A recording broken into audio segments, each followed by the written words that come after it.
So this is a little bit of a bonus course, and this is how we inside Nodes and Links, when asked to by our customers, deliver schedule impact reports, or specifically there's been a change in scope, i.e. something's been delayed of no fault to our customer, or they've got a change request in, and it's about analysing the impact of that for whatever reason.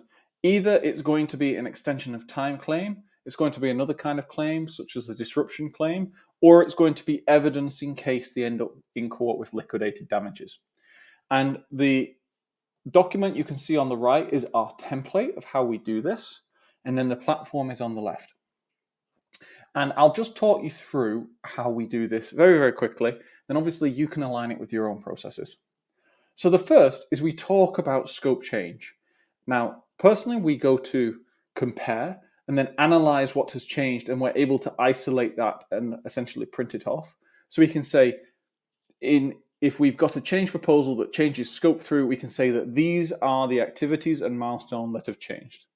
We then profile them against key dates. So we show how the key dates have changed directly because, for example, if one of those activities lies on the critical path of key dates, we can evidence that, which then comes to paths. We can also show the subcritical paths to start to build the narrative around the risk side of the story.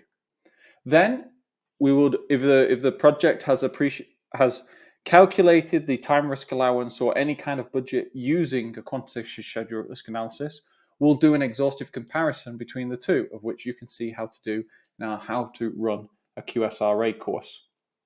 Doing that will show how the P positions have changed and also how the risk drivers has changed. Here we're talking about what individual activities, risks, and different measures are contributing to that P position.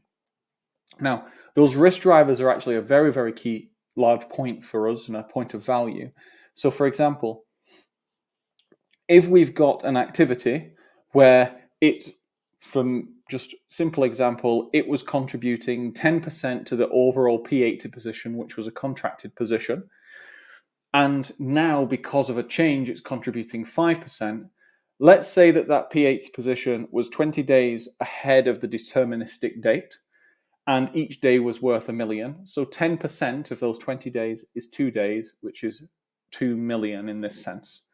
If we've implemented a risk mitigation strategy, which has cost $1 million, then we were supposed to make $1 million in underlying profit on that risk driver